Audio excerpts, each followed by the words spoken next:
Bonjour, voici l'horoscope des cancers pour le mois d'octobre 2024. Cet horoscope reste généraliste, seule une analyse de tout votre thème natal vous aidera à connaître toutes vos prévisions. Je propose des consultations, n'hésitez pas à faire un tour sur mon site astrologie-expliqué.com. Si vous souhaitez développer vos compétences dans l'interprétation astrologique, découvrez ma nouvelle formation des aspects au soleil dans le thème natal avec toutes les planètes en fonction des 12 signes pour gagner en nuances et en précision. Et pour les débutants, vous pourrez retrouver la formation sur les bases de l'interprétation du thème astral. Cancer premier décan. Alors, si vous n'êtes pas du premier décan ou si vous ne connaissez pas votre décan, eh bien, allez regarder en description sous la vidéo pour découvrir votre décan et gagner du temps puisque vous pouvez cliquer directement sur le timing de votre décan. Donc, si vous faites partie du premier décan, eh bien, vous allez démarrer le mois avec un bel aspect de Vénus en trigone entre le 1er et le 9 octobre. Alors, Vénus, ça peut vous donner plus de plaisir. Ça peut être lié au fait de voir des amis, faire la fête, voilà, prendre du bon temps, tout simplement. Ça peut être lié au niveau affectif, sentimental. Ça peut être aussi des dépenses qu'on fait pour se faire plaisir. Ça peut donner aussi de la créativité. Voilà, donc c'est plutôt intéressant. Ça peut être aussi, on reçoit de l'argent. Alors, c'est pas des grosses sommes, hein, on est juste sur Vénus, mais voilà, c'est toujours bon à prendre pendant cette période-là. Puis du 13 au 20 octobre, c'est Mercure qui va également faire un bel aspect, un aspect de trigone à cette période. La communication peut être favorisée, hein. Les échanges peuvent être plus fluides, plus efficaces. Ça peut être bon pour tout ce qui est en lien avec les activités commerciales, la clientèle, les démarches administratives, les apprentissages, les formations, les acquisitions de connaissances, hein, les négociations, les écrits, tout ce qui est en lien évidemment avec l'entourage proche, les frères, les sœurs, les voisins peut être favorisé également. Ça peut être bon pour tout ce qui est en lien avec les transports, les déplacements.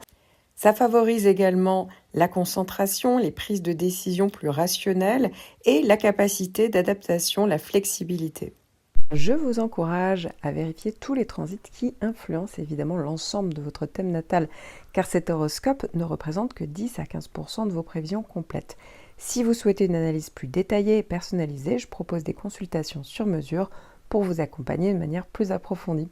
En attendant, si vous souhaitez explorer votre thème natal pour mieux comprendre votre personnalité, vos besoins ou exploiter vos atouts, je vous recommande l'analyse détaillée de votre ascendant et d'autres aspects clés de votre thème que je propose dans une vidéo personnalisée.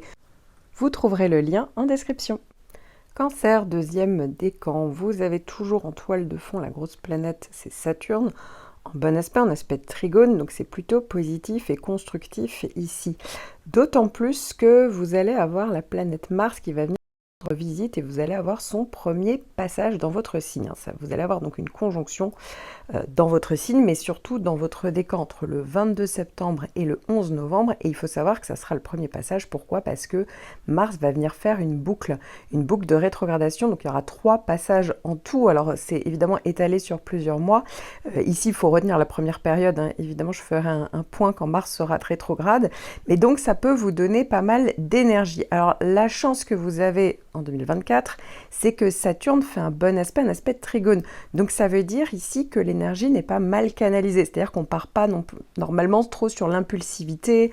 Vous voyez, ça peut donner aussi un trop plein d'énergie quand Mars justement n'est pas bien canalisé ou ne se retrouve pas en fait avec une bonne planète en face. Donc ici, ça fonctionne main dans la main, c'est-à-dire que c'est un peu l'alliance de l'énergie, mais aussi des réalisations solides, de la discipline, de la stabilité. Donc, c'est vrai qu'on est dans une action qui peut être plus efficace, plus structurée. C'est vrai qu'on peut gagner en patience, en endurance, donc pour atteindre vos objectifs. Donc ça, c'est toujours intéressant.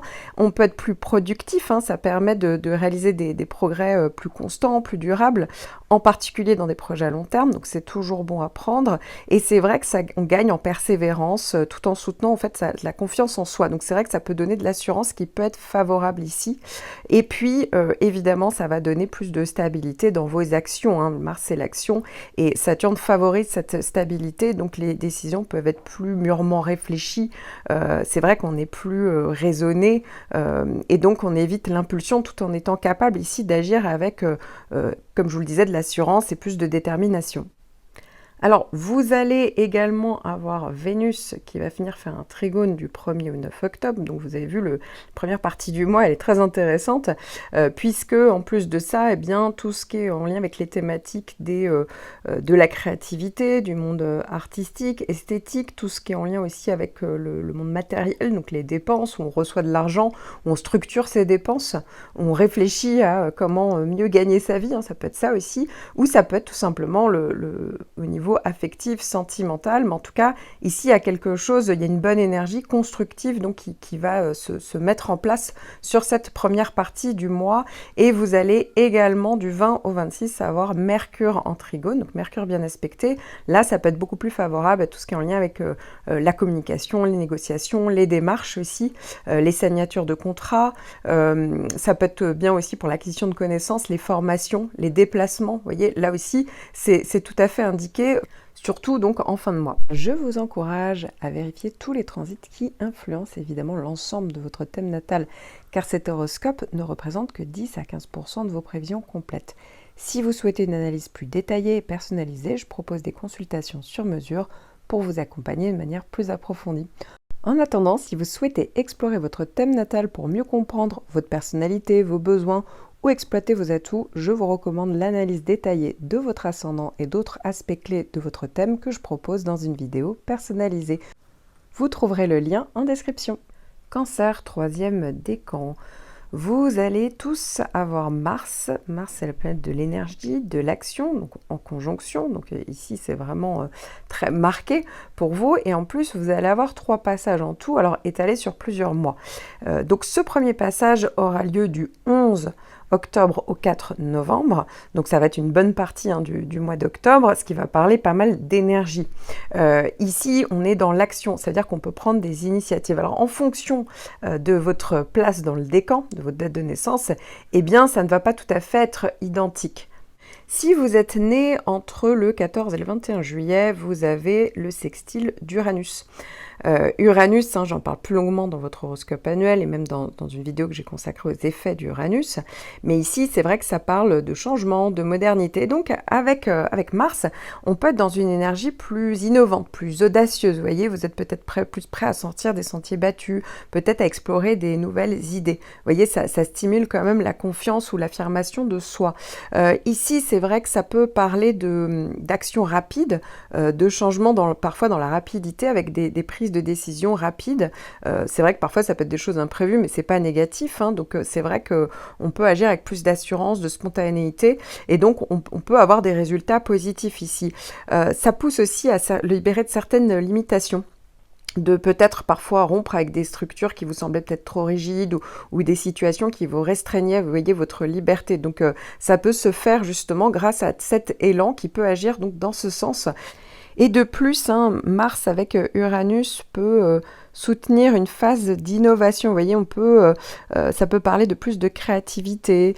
On peut réinventer une approche dans différents domaines, peu importe. Ça peut être au niveau de la vie privée, au niveau de la vie professionnelle, par rapport à voilà, ces objectifs. Enfin voilà, ce que vous avez envie de créer. En fait, c'est plutôt intéressant. Et donc c'est une combinaison qui apporte pas mal d'énergie et qui encourage quand même des changements, mais qui peuvent être constructifs. Et donc ça encourage également la créativité avec pas mal d'actions, avec un peu plus d'audace ici. Et d'ailleurs, si vous êtes né, donc plutôt là pour le coup, vraiment sur la fin de votre décan, donc du 19 juillet jusqu'à la fin, vous allez également avoir Neptune en bon aspect, et donc avec Mars, là aussi ça favorise énormément l'inspiration, la créativité, mais justement on peut être plus dans le côté où on met justement de l'action, on met en action ce qu'on a pu ressentir. Ça peut être aussi par rapport à la spiritualité, puisque Neptune peut développer ça, l'aide aux autres, vous voyez, là aussi on agit. Et enfin, si vous êtes vraiment né le dernier jour du décan, donc si vous êtes né le 23 juillet, pour certains le 22 juillet, ça dépend vraiment de votre date de naissance, de votre heure de naissance, eh bien vous avez le dernier passage, donc comme je vous le disais, je vous en parle depuis un moment, c'est le dernier passage de Pluton en opposition. Donc j'en parle beaucoup plus dans votre horoscope annuel et dans une vidéo que j'ai consacrée aux effets de Pluton, mais ici, il est quand même question de changement, d'évolution en profondeur, et c'est vrai que ça peut être, vous avez pu être marqué depuis donc l'année dernière, puisque ça s'est passé pour vous si vous êtes à la fin du décan sur 2 ans, donc 2023-2024. 2025, c'est terminé, vous n'avez plus l'opposition de Pluton, mais c'est vrai que ça a pu vous faire réagir, soit parce que vous avez pu être marqué par une relation toxique, personnelle, professionnelle, familiale, ça a pu parler de lutte de pouvoir, parfois ça peut parler de manipulation, ça peut parler, alors parfois rien à voir, on est plus par rapport aux institutions, vous voyez, ça peut être au niveau des finances, du matériel, où on est un peu en train d'obliger de lutter, voilà, donc c'est pas toujours évident, mais c'est vrai que ça peut parler donc de transformation en profondeur d'une situation, donc soit c'est très concret, soit c'est très psychologique, mais ça oblige en fait vraiment à faire un nettoyage, un travail sur soi. Le fait qu'il y ait Mars, c'est vrai que ça peut augmenter les prises de conscience. On peut être davantage dans une énergie où on se rebelle, on essaye de réagir, d'aller vers cette transformation. Maintenant, attention, parce que parfois, on peut se retrouver soit imposer ses volontés, ses idées, soit on vous impose ses volontés, ses idées, vous voyez.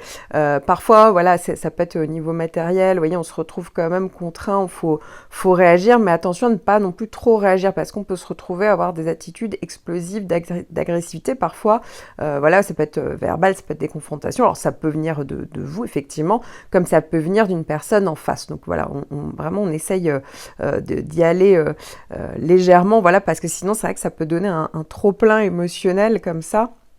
Et donc le but ici, c'est quand même de prendre du recul et d'essayer vraiment d'attendre que l'orage passe, si toutefois c'était le cas, donc vous avez les dates, pour après pouvoir avancer, et toujours dans cette logique quand même de transformation et de se libérer de certaines choses qui ne vous faisaient pas du bien, clairement. Voilà, donc ça peut être des schémas répétitifs, etc. Bien entendu, c'est pas forcément quelque chose qui est dans le présent, mais en tout cas, voilà, il y a quelque chose où il va falloir vous libérer. À noter que pour vous, la conjonction de Mars, vous y serez plus sensible à partir de fin octobre et de début novembre. Je vous encourage à vérifier tous les transits qui influencent évidemment l'ensemble de votre thème natal, car cet horoscope ne représente que 10 à 15% de vos prévisions complètes. Si vous souhaitez une analyse plus détaillée et personnalisée, je propose des consultations sur mesure pour vous accompagner de manière plus approfondie.